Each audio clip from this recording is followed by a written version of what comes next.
When Lady Diana married Prince Charles on July 29, 1981 at the tender age of 20, she was the first British citizen in 3 centuries to wed an heir to the British throne. While the wedding may have seemed picture perfect, behind the scenes it was anything but.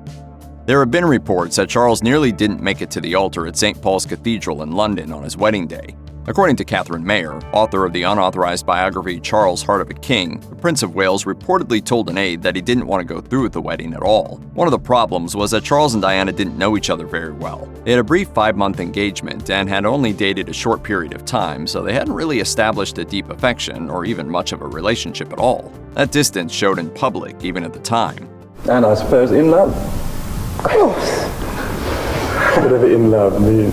In another book, Prince Charles, The Passions and Paradoxes of an Improbable Life, the author claimed that Charles cried on the eve of the wedding because he still had feelings for his ex-girlfriend Camilla Parker Bowles. It doesn't seem unreasonable that Charles was nervous about marrying a woman he didn't know very well when he was still hung up on a former girlfriend, whom at the time would have been considered an unsuitable match for the future King of England. Charles and Camilla wound up tying the knot in 2005, several years after Diana's death. In 2017, previously unseen footage of Diana chatting with her friend and voice coach Peter Settlein was unearthed that shed new light on Diana's mindset in the lead-up to her wedding. In the footage, Diana talked openly about her relationship with Charles and said that the pair had only gotten together 13 times before they tied the knot. She revealed, "He'd ring me up every day for a week and then he wouldn't speak to me for 3 weeks. Very odd. And the thrill when he used to ring up was so immense and intense." It was the fact that an older man who was in a prominent position liked me and wanted to have me around. She also revealed that Charles didn't prioritize intimacy in the relationship, which Diana thought was due to his affair with Camilla Parker Bowles. According to Diana, Charles used to see Camilla with some frequency before their wedding. Diana even went on to describe the actual wedding day as the worst day of my life. She added that if she could have written her own script about her life at the time, she would have had Charles leave with Camilla and, quote, never come back. The footage was never intended to be released to the public and was used as an exercise by Settlein to help Diana with her public speaking skills. It's not uncommon for brides to lose weight before the big day, and Diana was no exception. But Diana's quest to look her best led to an eating disorder for the young royal. Only 19 years old when she got engaged, Diana started binging and purging just 1 week after Charles asked for her hand in marriage, allegedly in response to some comments he had made. Diana revealed to author Andrew Morton in 1991, "My future husband put his hand on my waistline and said, 'Oh, a bit chubby here, aren't we?' And that triggered off something in me." She noted that when she was initially fitted for her wedding dress, she was 29 inches around the waist. On the day of her wedding, she was 23.5 inches. As she later described it, "I had shrunken to nothing from February to July."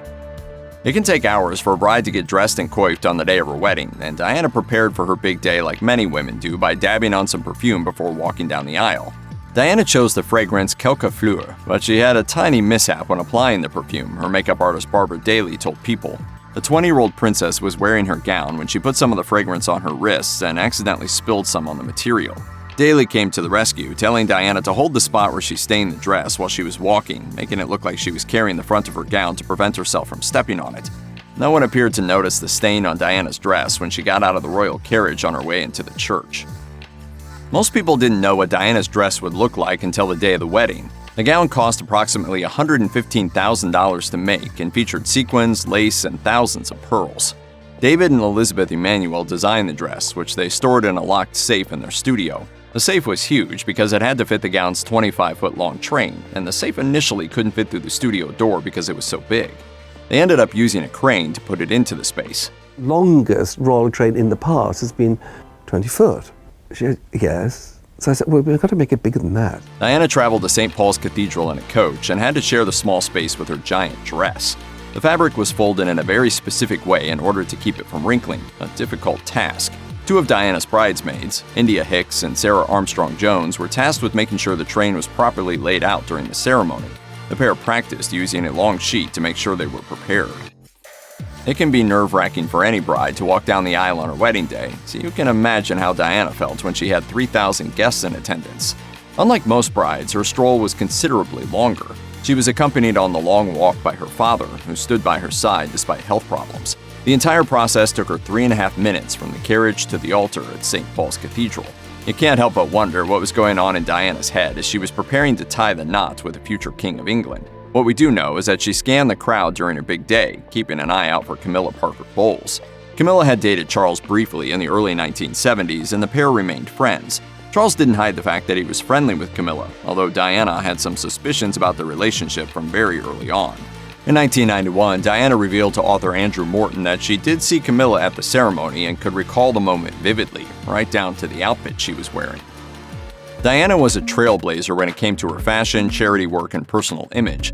One of the things she altered for her wedding ceremony wound up having lasting effects for both her children and other members of the royal family.